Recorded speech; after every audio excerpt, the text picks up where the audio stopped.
Hello everyone, math filament YouTube channel में आपका एक बार फिर स्वागत है। आज के वीडियो में हम लोग पढ़ने जा रहे हैं क्लास 12th केमिस्ट्री। और इसमें हमने बहुत सारे लेक्चर आपको प्रोवाइड कर दिया गया है मैथ फिलामेंट यूट्यूब चैनल के द्वारा। उसमें जाके आप सारे वीडियोस को लाइन बाय लाइन देखेंगे। अगर आपने डायरेक्टली इस वीडियो को क्लिक किया है तो बेहतर ये होगा कि आप इस वीडियो को देखते हुए आप शुरू से पढ़ना शुरू करें। जब आप लेक्चर 1 से पढ़ेंगे तो आपको ज़्यादा इस सब्जेक्ट के बारे में जो केमिस्ट्री डर है बना रहता है कि केमिस्ट्री हमें नहीं समझ में आता है और केमिस्ट्री में आपको काफ़ी परेशानियां सामना करना पड़ता है। उन सभी परेशानियों का एक समाधान है मैथ फिलामेंट यूट्यूब चैनल। तो इस चैनल पे आप आके शुरू से इस पूरे वीडियोस को जब देखेंगे तो आपको बेहतर लाभ मिलने की चांसेस रहेगी। अगर आप डायरेक्टली यहीं से देखना शुरू करेंगे तो आपको थोड़ी कम समझ में आएगी। तो इस वाले वीडियो को देखिए। अगर आपने पहले कहीं पढ़ रखा है तो आप उस नॉलेज के माध्यम से इस सभी ऑब्जेक्टिव को सॉल्व करने की कोशिश करें। अगर आपने नहीं पढ़ा है तो शुरू से इस वीडियो को देखिए, उसके बाद इसको बनाइए। इस वीडियो के लिंक में जो डिस्क्रिप्शन है उसमें एक लिंक दिया गया होगा। आप चाहें तो उस पार्टिकुलर टॉपिक को भी पढ़ के इन सारे सवालों को हल कर सकते हैं। जो टॉपिक है आपका ठोस की द्रव में विलेयता, पार्ट 1 पार्ट 2। और अगर आप एक ही वीडियो में सभी चीज़ें देखना चाहते हैं तो उसको आप देख सकते हैं ठोस में द्रव की विलेयता 1 शॉर्ट वीडियो। वहाँ से आपको पूरे बढ़िया से इस चैप्टर की समझ हो जाएगी। तो आइए शुरू करते हैं। अगर जिन लोगों ने वाकई में शुरू से हमारे इस चैनल पे पढ़ाई कर रहे हैं और शुरू से अब तक देखते हुए आ रहे हैं तो उनके लिए ये कोई ऑब्जेक्टिव एकदम कोई मतलब बहुत ईजी है, गेम की तरह लगेगा। तो आइए शुरू करते हैं सबसे पहले सवाल से। सवाल ये है, कह रहा है कि विलेयता की इकाई क्या होती है। ऑप्शन है मोल पर लीटर, ग्राम पर लीटर, ए और बी दोनों या कोई नहीं। चलिए देखिए दोस्तों, हमने आपको क्या बताया था परिभाषा में ठोस की द्रव में विलेयता। ठोस की द्रव में विलेयता का परिभाषा हमने बताया था आपको। दो परिभाषा हमने आपको बताया था। एक परिभाषा ये बताया था कि अगर किसी बर्तन में 1 लीटर बिलियन, अगर कोई बिलियन है जो 1 लीटर का है, उस बिलियन में ठोस की कितनी अधिकतम मात्रा घुली हुई है। ठोस की अधिकतम मोल यानी मोल कितना घुला हुआ है। अगर 1 लीटर बिलियन में कितना अधिकतम जो विलेय की अधिकतम मात्रा मोल में उपस्थित होती है उसे हम क्या कहते हैं, ठोस की द्रव में विलेयता। और फिर हमने आपको बताया था, अगर आपको याद हो तो हमने आपको ये बताया था कि अगर कोई बर्तन है, ठीक है, उस बर्तन में अगर मान के चलिए कि 100 ग्राम विलायक है। क्या है? 100 ग्राम विलायक। तो 100 ग्राम विलायक में कितना विलेय की मात्रा ग्राम में उपस्थित है। तो विलेय की जो अधिकतम मात्रा होगी, उसी को हम क्या कहते हैं, ठोस में द्रव की विलेयता। तो ये 2 डेफिनेशन हमने आपको समझाया था, ठीक है।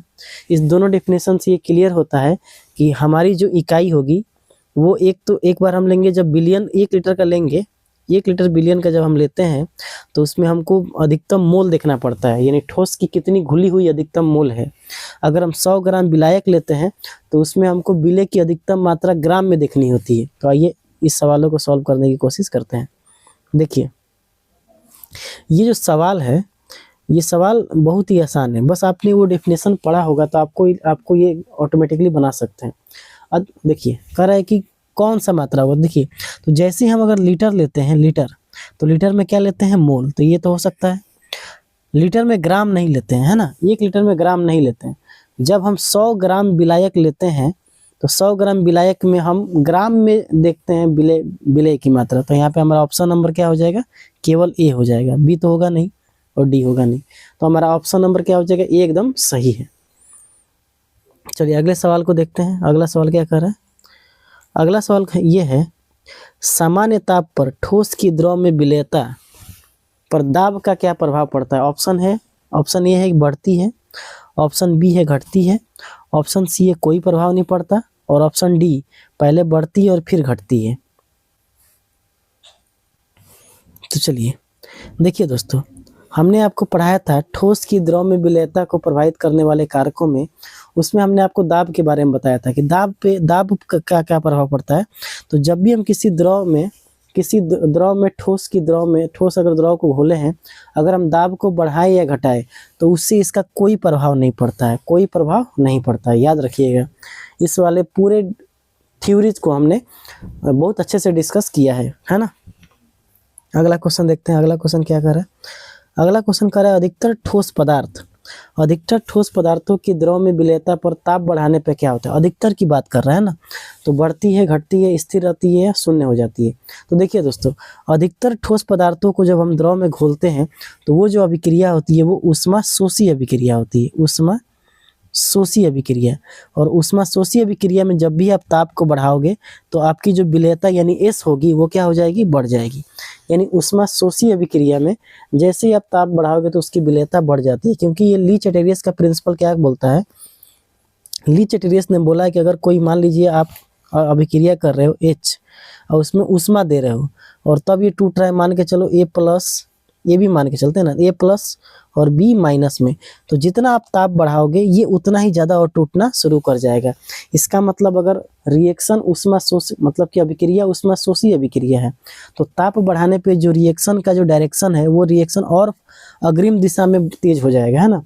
इसका मतलब ताप बढ़ाओगे तो ये वाला पदार्थ A+ और B- और टूटना शुरू हो जाएगा, तो विलेयता क्या हो जाएगी, बढ़ जाएगी। लेकिन ध्यान रखिएगा, अगर यही हम बात करें ऊष्माक्षेपी अभिक्रिया में, ऊष्माक्षेपी अभिक्रिया, तो ऊष्माक्षेपी अभिक्रिया में क्या समस्या हो जाता है। जैसे मान के चलिए ए है, AB है और B के साथ रिएक्शन किया, ठीक है, और ये मान के चलिए बन गया A और B या +Q, है ना, +Q, ठीक है। तो अब क्या होता है, जैसे इसमें आप जब ये रिएक्शन हो रहा है तो इस रिएक्शन में आप ध्यान से देखेंगे कि Q जो, यानी जो ऊष्मा है वो बाहर निकल रही है, ऊष्मा ऑलरेडी बाहर निकल रही है, और आप ताप को बढ़ाओगे तो ये रिएक्शन आगे ना बढ़ने की बजाय पीछे की तरफ शिफ्ट कर जाता है। मतलब आप पिछली दिशा में क्या कर जाएगी, ये मतलब आगे बढ़ेगी, है ना। इसका मतलब जो पदार्थ पहले दोनों मिलके घुल जाते थे अब वो घुलना बंद कर देंगे, यानी ताप बढ़ाने पे विलेयता क्या होती है, घट जाती है। यानी आपको दो ही बातें याद रखनी है दोस्तों। बातें क्या याद रखनी है कि अगर ताप का प्रभाव आपसे पूछता है ठोस में द्रव की विलेयता पर, अगर आपसे ताप के प्रभाव में पूछा जाता है, ताप का प्रभाव देखिएगा, ताप का प्रभाव अगर पूछा जाता है वो भी किसका, तो ठोस की द्रव में विलेयता पर, है ना।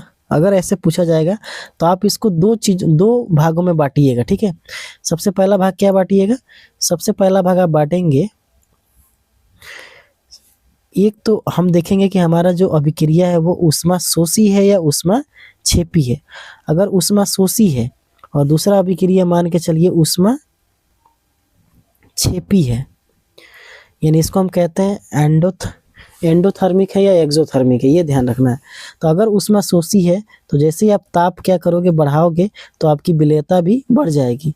अगर लेकिन ऊष्माक्षेपी है तो ताप अगर घटाओगे, ताप बढ़ाओगे, ताप को क्या करोगे, बढ़ाओगे, तो विलेयता घट जाएगी। बस अगर आप ये बातें याद रखेंगे तो आपके सवाल एकदम आसानी से बन जाएंगे, कोई दिक्कत नहीं होगा। यहाँ तो आप देखिए, अब इस चीज़ को हम समझ लेते हैं बढ़िया से कि अधिकतर ठोस पदार्थों की द्रव में विलेयता पर ताप बढ़ाने पे क्या होती है, तो बढ़ती है। ऑप्शन नंबर बी एकदम सही जवाब है, ठीक है। अगला क्वेश्चन देखते हैं। अगला क्वेश्चन क्या कर रहा है, समान को घोलता है, लाइक डिजोल्व लाइक का नियम किस पर लागू होता है। तो लाइक डिजोल्व लाइक का नियम लागू होता है विलेयता पर। ऑप्शन नंबर ए एकदम सही जवाब होगा, क्योंकि हमने पढ़ा था कि जो ध्रुवीय विलायक होते हैं, ध्रुवीय विलय वो घुल जाते हैं ध्रुवीय विलायक में, ध्रुवीय विलायक में आसानी से घुल जाते हैं, ठीक है। और फिर हमने आपको बताया था कि ध्रुवीय अध्रुवीय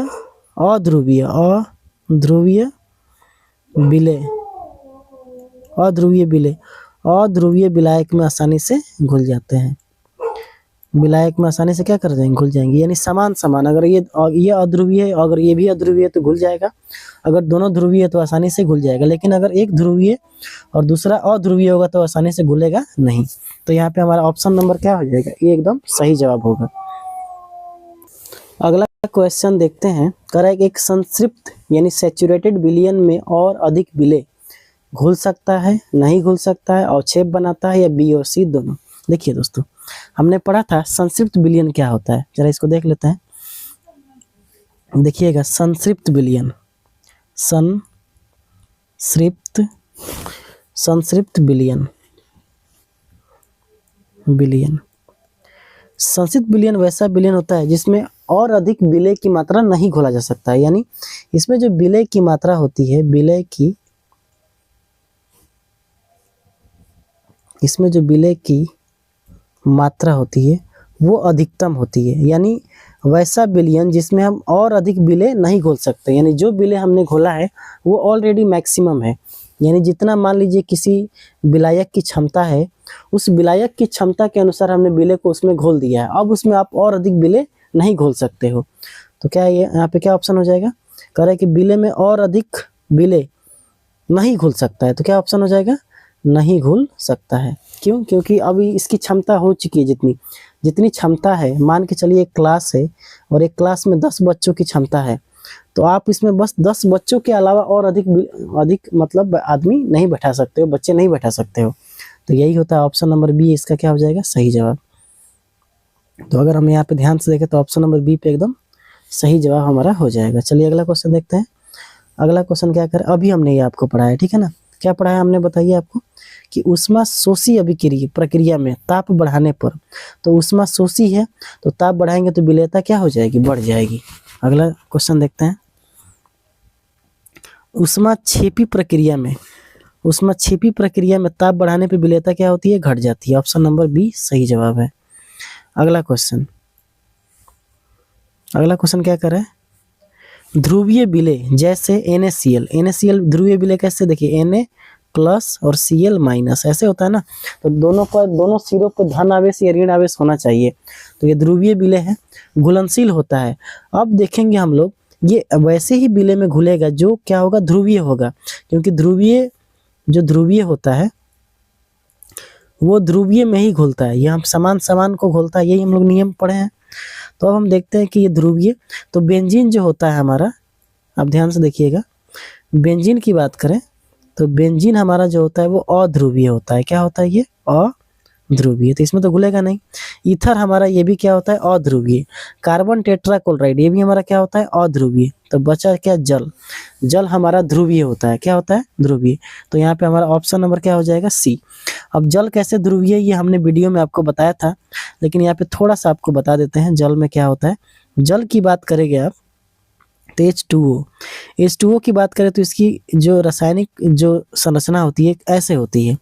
देखिए H के पास एक इलेक्ट्रॉन है और इसके पास एक इलेक्ट्रॉन है। जो विद्युत ऋणात्मक वैल्यू होता है H का वो कम होता है और O का ज़्यादा होता है, तो इसके इलेक्ट्रॉन को ये अपनी तरफ खींचेगा और इसके इलेक्ट्रॉन को ये अपनी तरफ खींचेगा। तो यहाँ पे क्या आ जाएगा, डेल्टा प्लस, क्योंकि इसके इलेक्ट्रॉन को वो खींच रहा है तो इस पे इलेक्ट्रॉन्स की कमी आ जाएगी, इस पे इलेक्ट्रॉन की अधिकता आ जाएगी। इलेक्ट्रॉन्स की कमी और यहाँ पे इलेक्ट्रॉन्स की अधिकता।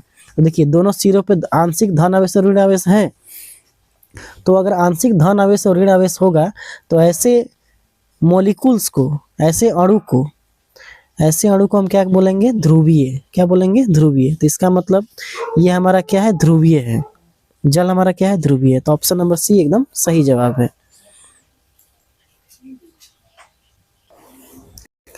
अगला क्वेश्चन देखते हैं हम लोग कि अध्रुवीय विलय जैसे नेफ्थलीन किसमें घुलनशील होता है। तो हमने आपको बताया था कि जो अध्रुवीय होगा वो आपका अध्रुवीय में ही घुलेगा, है ना, अध्रुवीय में ही घुलेगा, ठीक है। तो अब देख लेते हैं, देखिएगा अगर हम जल की बात करें तो जल हमारा क्या है, जल हमारा ध्रुवीय है, तो क्या इसमें घुलेगा, नहीं घुलेगा। जल हमारा ध्रुवीय, इसमें नहीं घुलेगा, तो ऑप्शन ए नहीं हो सकता। बेंजीन हमारा क्या है, अध्रुवीय है। क्या है ये, अध्रुवीय है। अम्ल हमारा क्या होता है, ये ध्रुवीय होता है। क्या होता है, ध्रुवीय। अल्कोहल क्या होता है, ध्रुवीय होता है, C2H5OH। देखिए इसमें OH है ना, यानी O प्लस करके ऐसे टूट जाएगा। तो हमारा जो ऑप्शन हो जाएगा यहाँ पे, ऑप्शन की बात करें अगर हम, तो हमारा ऑप्शन हो जाएगा बेंजीन, क्योंकि बेंजीन हमारा क्या है, अध्रुवीय है। अब समझिएगा जरा ध्यान से, एक चीज आपसे कभी भी पूछा जा सकता है। देखिए दोस्तों, एक हमारे पास होता है अध्रुवीय, अध्रुवीय, देखिए अध्रुवीय विलय। अध्रुवीय विलय कौन कौन से होते हैं, तो दो याद रखिएगा, दो एग्जाम्पल आपको याद रखना। एक होगा आपका नेफ्थलीन, नेफ्थेलिन, और दूसरा होगा, उसका नाम है एंथ्रासीन, एंथ्रासीन। और अगर आपसे कभी पूछे ये कि अध्रुवीय विलायक कौन कौन है, अध्रुवीय विलायक, तो उसमें आपको 3 एग्जाम्पल याद रखना है। सबसे पहले एग्जाम्पल याद रखेंगे ईथर, ईथर, दूसरा कार्बन टेट्राक्लोराइड CCl4, और तीसरा क्या याद रखेंगे आप लोग, कार्बन टेट्राक्लोराइड और बेंजीन, क्या याद रखेंगे, बेंजीन। तो यानी अगर आपसे पूछे कि एंथ्रासीन ईथर में घुलनशील है, तो है। एंथ्रासीन CCl4 में घुलनशील होगा, होगा, बेंजीन में भी होगा। यानी जो अध्रुवीय विलायक होते हैं, जो अध्रुवीय विलायक होते हैं, वो अध्रुवीय विलय में, अध्रुवीय विलय अध्रुवीय विलायक में आसानी से घुल जाएगा। कोई दिक्कत यहाँ तक? तो इसका जो राइट जवाब हो जाएगा वो आपका हो जाएगा बेंजीन। ठीक है, अगला क्वेश्चन देख लेते हैं। अगला क्वेश्चन क्या कर रहा है, कह रहा है विलयन की सांद्रता को व्यक्त करने के लिए सरल विधि क्या है। तो मोलरता नहीं, सरल विधि नहीं है ये। इसमें जो हमारा आंसर हो जाएगा वो हो जाएगा भार प्रतिशत, क्योंकि भार प्रतिशत की जो सूत्र होता है, ध्यान से देखिएगा इस चीज को। यहाँ पे आपको मैं थोड़ा समझाया, तो ऑप्शन सी इसका सही जवाब है। देखिए एक चीज आप याद रखिएगा, भार प्रतिशत, भार परसेंटेज, इसको हम दिखाते हैं W/W परसेंटेज से। ठीक है, ये क्या होता है, तो देखिए 100 ग्राम, नीचे वाला जो है वो बिलियन है, क्या है, नीचे वाला होता है बिलियन, और ऊपर वाला जो होता है आपका वो होता है विलय, क्या होता है, विलय। ठीक है, तो अब देखिए जरा ध्यान से, इसका जो परिभाषा निकल के आएगा, 100 ग्राम बिलियन में, क्योंकि भार किस में होता है, ग्राम में, तो बिलियन भी हमको किस में लेना है, ग्राम में ही लेना है, और विलय भी किस में लेना है, ग्राम में लेना है। तो 100 ग्राम बिलियन में, बिलियन में उपस्थित, 100 ग्राम बिलियन में उपस्थित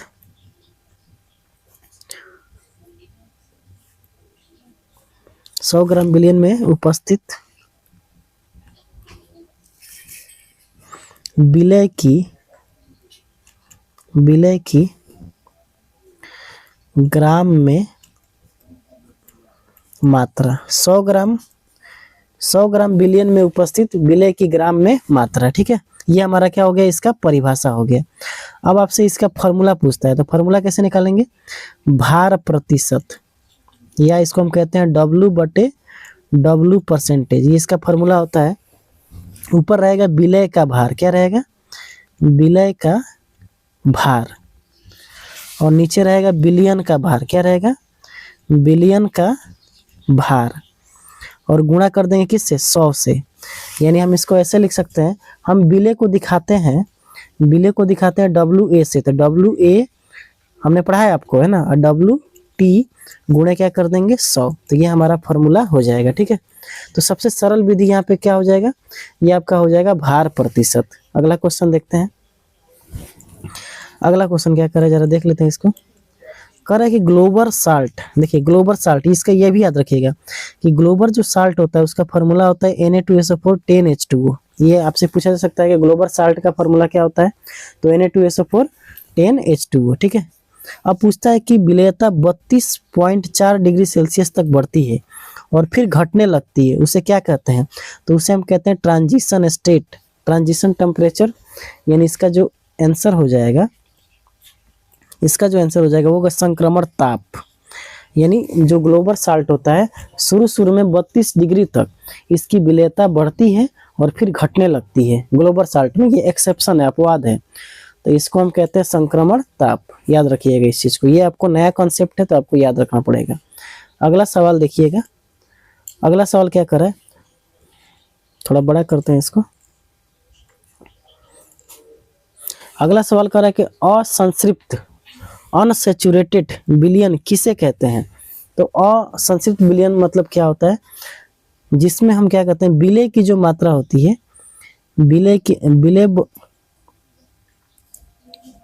देखिए दोस्तों, असंतृप्त विलयन का मतलब ये होता है कि जो संतृप्त ना हो, जो संतृप्त ना होना चाहिए। और संतृप्त का मतलब होता है कि वैसा विलयन जिसमें और अधिक विलय न घोला जा सके। तो इसमें तो संतृप्त में तो ये वाला हो जाएगा। तो इसमें क्या हो जाए, जिसमें और अधिक विलय हम घोल सकते हैं, जिसमें और अधिक विलय घोल सकते हैं उसे हम कहते हैं असंतृप्त विलयन। तो इसका सही जवाब जो हो जाएगा वो आपका हो जाएगा जिसमें और अधिक विलय घुल सके। अगला सवाल कह रहा है अति संतृप्त विलयन किसे कहते हैं? अति संतृप्त यानी सुपर सैचुरेटेड विलयन होता है, क्या होता है? ये अस्थाई होता है, अस्थाई होता है, ठंडा होता है या गैस जैसा होता है? तो ये जो होगा ये आपका हो जाएगा अस्थाई, है ना। क्या होता है? ये अस्थाई, क्योंकि हम अति संतृप्त विलयन एक तापमान को बढ़ा के, क्योंकि देखिए जो संतृप्त होता है, संतृप्त विलयन से इसमें विलय की मात्रा ज्यादा होती है। कैसे देखिएगा ध्यान से थोड़ा। होता ये है दोस्तों कि मान लीजिए एक बर्तन हमने लिया है और इस बर्तन में 100 ग्राम पानी है, ठीक है। तो 100 ग्राम पानी है और मान के चलिए इसकी क्षमता है 20 ग्राम चीनी को घोलने का। लेकिन हमने क्या किया, तापमान को बढ़ा के, तापमान बढ़ाया और तापमान को बढ़ा के इसमें हम 30 ग्राम चीनी को घोल दिए हैं। लेकिन जैसे ये तापमान को बढ़ा के हमने फिक्स किया और जब ये तापमान को हम कम करना शुरू करेंगे तो ये वजह विलयता होगी इसकी क्या होगी, घटने लगी। क्या ये विलयन हमेशा ऐसे रह सकता है? तो ऐसा हमेशा इस विलयन को बनाने के लिए या इस तरह रखने के लिए आपको क्या करना पड़ेगा, तापमान को बढ़ा के ही जितना तापमान पे आपने इस विलयन को घोल दिया था, यानी 20 ग्राम चीनी जिसमें घुल सकता था, उस विलयन में आपने 30 ग्राम चीनी को घोला है, तो उस तापमान को हमेशा फिक्स रखना पड़ेगा। तो क्या कभी ऐसा हो सकता है कि हम हमेशा तापमान को फिक्स रखें? जैसे ही आप तापमान कम करेंगे या कम होना शुरू हो जाएगा तो ये विलयन तुरंत अपने मूल अवस्था में आ जाएगा। इसका मतलब ये जो विलयन होते हैं ये अस्थायी होते हैं। कैसे होते हैं? ये अस्थायी। अगला सवाल देखिएगा, कह रहा है द्रव में ठोस की विलयता को प्रभावित करने वाले कारक कौन कौन है? तो द्रव में ठोस की विलयता को प्रभावित करने वाले कारक है सबसे पहले ताप क्या होता है, दूसरा विलय की प्रकृति और विलायक की प्रकृति। तो यहाँ पे ऑप्शन नंबर डी क्या हो जाएगा, राइट जवाब हो जाएगा। अगला क्वेश्चन देखते हैं, कह रहे यदि 100 ग्राम विलायक में 20 ग्राम नमक घुला हुआ है, 100 ग्राम विलायक में 20 ग्राम नमक घुला हुआ है तो भार प्रतिशत क्या होगा? देखिए 100 ग्राम विलायक में 20 ग्राम नमक घुला हुआ है, तो देखिए भाई अगर हम बात करें विलय की मात्रा WA, विलय की मात्रा कितना है 20 ग्राम। विलायक को हम दिखाते हैं W20 से, इसकी मात्रा कितनी है 100 ग्राम। तो विलयन का मात्रा कितना हो जाएगा WT, तो 100 और 20 तो कितना हो जाएगा 120 ग्राम। और आपसे क्या पूछा गया है, भार प्रतिशत। तो भार प्रतिशत यानी W/W परसेंटेज पूछा गया है, तो ये होता है विलय का भार यानी WA बटे विलयन का भार WT गुणे 100 करेंगे, है ना। तो विलय का भार कितना आया है 20 और विलयन का भार कितना है 120 और गुणे क्या कर देंगे 100। तो देखिए 20 छक्के 120, इसको कटाएंगे तो 50 और ये हो जाएगा 3 है ना। तो आंसर कितना आ गया, आंसर आ गया 50/3। 50/3 का मतलब होता है 16.66%। तो क्या आंसर हो जाएगा 16.66% इसका सही जवाब हो जाएगा। अगला क्वेश्चन देखते हैं, कह रहा है क्रिस्टलाइजेशन की प्रक्रिया कब होती है? तो क्रिस्टलाइजेशन की प्रक्रिया कब होती है? तो कह रहा है विलयता बढ़ने पर, विलयता को ठंडा करने पर, दाब बढ़ाने पर या हिलाने पर। देखिए क्रिस्टलीकरण का मतलब होता है कि जो जैसे मान लीजिए कि कोई चीनी है हमने, है ना, ये मान लीजिए पानी है और पानी में हमने चीनी को घोल दिया है, ठीक है ना। तो पानी में जब चीनी को घोल दिया है तो पानी और चीनी में घुल गया, तो हम क्या करें वापस चीनी को प्राप्त करना चाह रहे हैं। यानी कोई भी विलय को हमने विलायक में घोल दिया है और हम चाह रहे हैं कि उस जो विलय था, जो घुला हुआ विलय है, उसको वापस उसके मूल रूप में हम प्राप्त कर सके।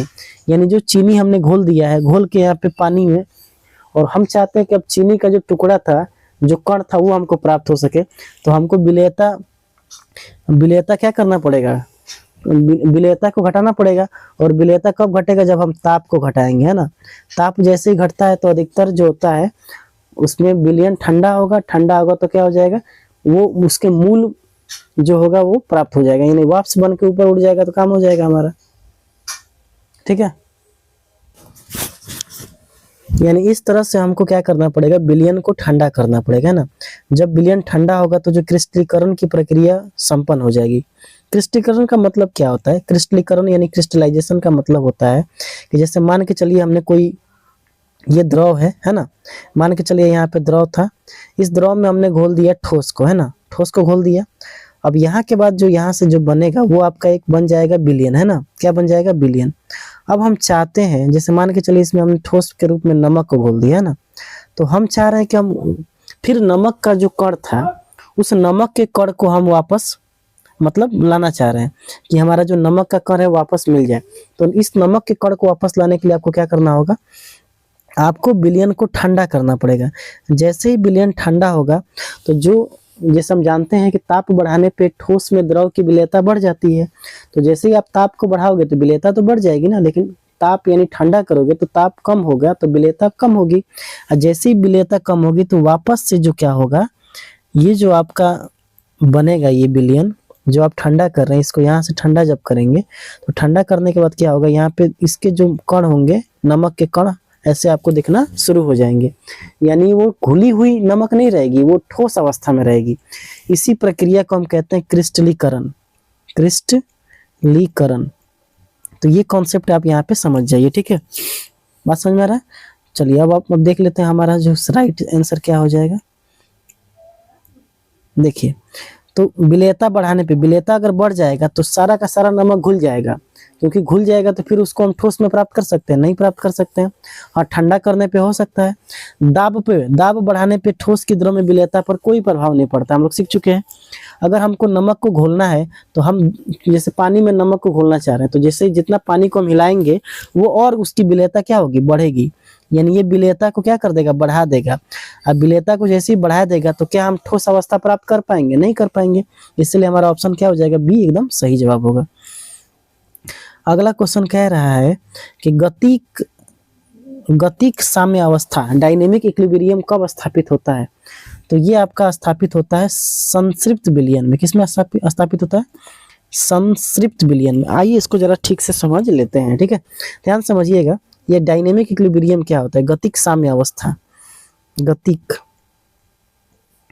साम्य अवस्था, जिसको हम कहते हैं डायनेमिक इक्विलिब्रियम।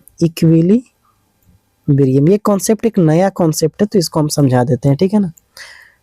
डायनेमिक इक्विलिब्रियम का मतलब क्या होता है कि जैसे मान के चलिए इसमें दो प्रक्रिया होगी। एक प्रक्रिया क्या होगा, जो होगा क्रिस्टलीकरण, अभी हमने आपको समझाया था ना, क्रिस्टलीकरण, क्रिस्टलाइजेशन, और एक होगा आपका विलेयीकरण, विलेयीकरण। अब इसको इंग्लिश में क्या कहते हैं, क्रिस्टलीकरण को इंग्लिश में कहते हैं क्रिस्टलाइजेशन, क्रिस्टलाइजेशन। और इसको हम क्या कहते हैं, डिसोल्यूशन, डिसोल्यूशन। क्रिस्टलीकरण में क्या होता है, इसमें क्या होता है, जो घुली हुई ठोस है, जो द्रव बन गया है, जो घुली हुई ठोस द्रव बन गया है, उसको वापस हम ठोस में प्राप्त करते हैं। क्या करते हैं, ठोस में प्राप्त करते हैं। और इसमें क्या होता है, इसमें जो ठोस है उसको हम किस में करेंगे, द्रव में करेंगे। तो अब देखिएगा, जरा ध्यान से समझिएगा इस चीज को। ये तो समझ गए ना कि अगर द्रव से ठोस बनेगा, द्रव से अगर ठोस बनेगा तो उसको कहेंगे क्रिस्टलीकरण, अगर ठोस से द्रव बनेगा तो उसको कहेंगे विलेयीकरण। मतलब किसी ठोस को घोल रहे हैं हम तो द्रव बन जाएगा तो उसको कहेंगे विलेयीकरण, यानी घुलना। और क्रिस्टलीकरण का मतलब उसको दाने दाने की तरह प्राप्त करना, है ना। अब ध्यान से समझिएगा दोस्त कि अगर हम ध्यान से देखेंगे यहाँ पे, ये हमारा मान के चलिए एक बर्तन है, थोड़ा बर्तन को बड़ा बनाते हैं, देखिएगा ये हमारा मान के चलिए क्या है, एक बर्तन है, ठीक है। इस बर्तन में हमने घोला है नमक को, है ना, क्या घोल रहा है, नमक, और ये हमारा हो गया पानी, ठीक है। तो देखिए जैसे हम नमक को इसमें डालेंगे तो क्या होगा, नमक का जो ठोस अवस्था होगा, वो ठोस जो होगा वो अब द्रव में घुलना शुरू हो जाएगा, द्रव में घुलना शुरू हो जाएगा। तो ये घुलेगा ऐसे, तो ये जो ठोस है वो घुल रहा है द्रव में, तो इसको हम कहते हैं विलेयीकरण, है ना, विलेयीकरण। करण। और यहाँ पे जो देखिए ये जो ठोस जो मतलब घुल गया है नमक, वो भी अपने आप को तुरंत बदलना चाहेगा किसमें, ठोस में। तो इसको हम कहेंगे क्रिस्टलीकरण। क्या कहेंगे, क्रिस्टलीकरण, क्रिस्टलीकरण, क्रिस्टलीकरण कहेंगे ना, क्रिस्टलीकरण। तो हमारा कहने का मतलब ये है कि जब अब हम क्या करते हैं, ये अवस्था कब वो रहेगी, जब ये संतृप्त विलयन हो जाएगा। क्यों, क्योंकि संतृप्त विलयन वैसा विलयन होता है जिसमें हम और अधिक विलय को घोल नहीं सकते हैं, यानी विलय की जो मात्रा होगी उसमें अधिकतम होगी। तो अधिकतम मात्रा होगी तो वो क्या करेगा, मेंटेन करेगा, यानी विलयीकरण की जो वेग होगा, जो इसकी जो स्पीड होगी और क्रिस्टलीकरण का जो स्पीड होगा, दोनों आपस में हो जाएंगे बराबर, बराबर हो जाएंगे, यानी ठोस से द्रव बनना और द्रव से ठोस बनना, ये दोनों प्रक्रिया आपस में बराबर हो जाएगी। तो वो अवस्था हमको मिल जाएगी इक्विलिब्रियम का। इक्विलिब्रियम मतलब एकदम बैलेंस हो जाएगा, यानी संतुलित हो जाएगा। और इस तरह का अवस्था हम प्राप्त कर सकते हैं संतृप्त विलयन में ही। ठीक है, तो यहाँ पे आपको बिल्कुल समझ में आया होगा। तो गतिक साम्य अवस्था प्राप्त होती है, आपका आंसर हो जाएगा संतृप्त विलयन में। किससे प्राप्त होती है, संतृप्त विलयन। अगला क्वेश्चन देख लेते हैं। शक्कर की जल में विलयता ताप बढ़ाने पर क्या होता है। जैसे ही आप ताप बढ़ाएंगे तो ये चीनी है, तो क्या हो जाएगा, ताप बढ़ाने पे विलयता बढ़ जाती है। ठीक है, यानी गर्म पानी में चीनी ज़्यादा घुलेगा ठोस ठंडा की अपेक्षा, है ना। ठोस पदार्थों का दाब के प्रति इनकम्प्रेसिबल असंपीड्य होना क्या दर्शाता है।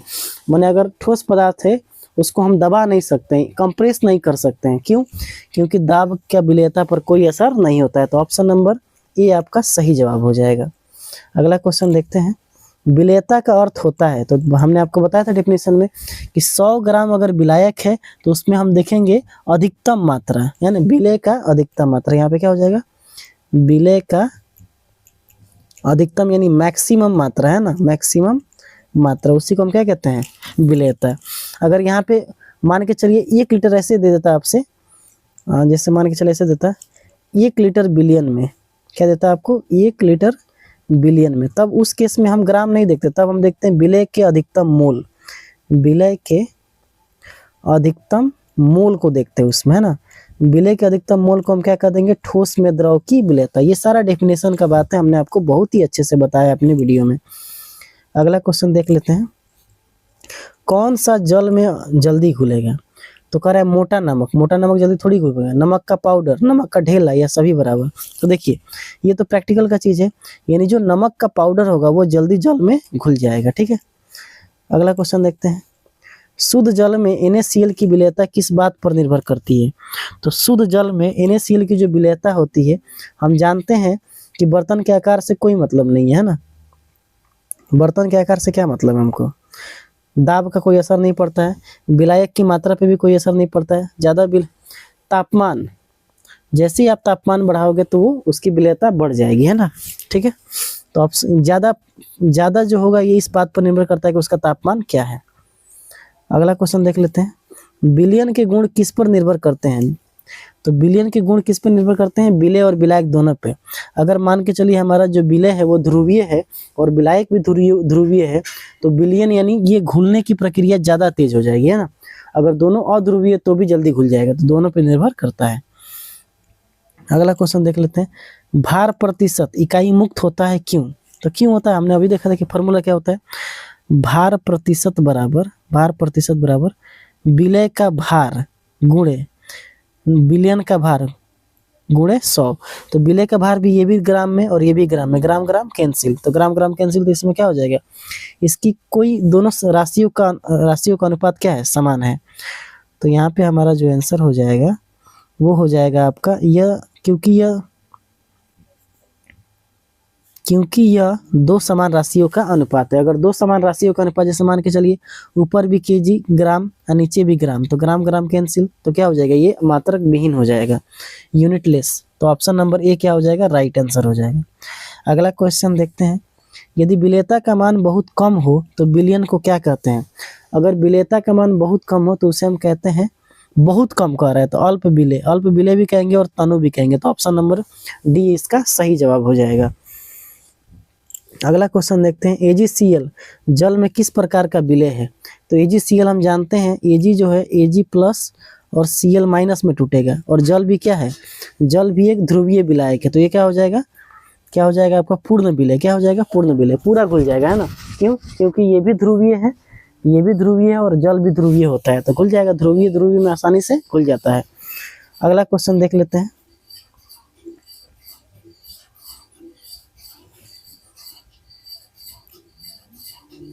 विलेयता वक्र जो होता है, ध्यान समझिएगा, क्या दाब पर विलेयता कोई प्रभाव होता है? नहीं होता है, तो ये तो ऑप्शन ऐसे ही कट गया। आयतन का भी नहीं होता है, घनत्व का भी नहीं होता है, तो क्या होता है? ताप और विलेयता का रिश्ता, यानी जैसे हम ताप बढ़ाएंगे तो अधिक अक्सर क्या होती है? विलेयता बढ़ जाती है ना। और ऊष्मा, अगर हम बात करें ऊष्मा शोषी अभिक्रिया में ताप बढ़ाते हैं तो विलेयता बढ़ती है, ऊष्मा क्षेपी में ताप बढ़ाते हैं तो विलेयता घट जाती है।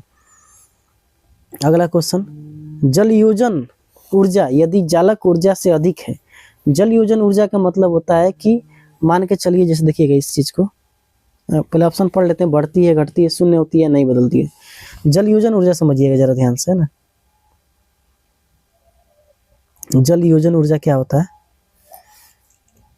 जल योजन ऊर्जा, देखिए जल योजन ऊर्जा की बात करें हम, तो जैसे मान के चलिए हमारा एक H2O है, H2O, यह ऐसे होगा, ठीक है ना।